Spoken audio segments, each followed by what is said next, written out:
ริกันฟอลล์ค่ะ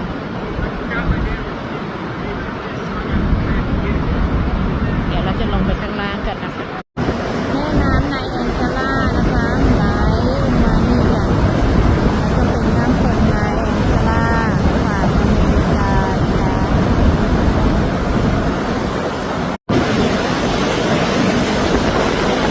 น้ำตกที่กลางเกาะโค้ดนะคะ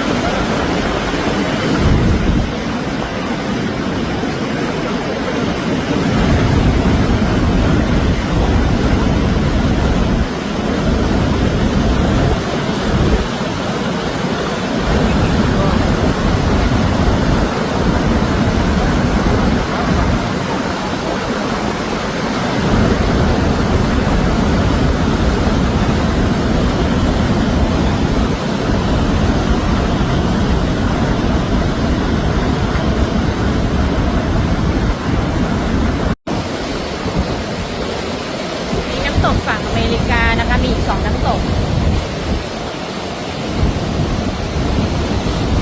มันมีการล่องเรือ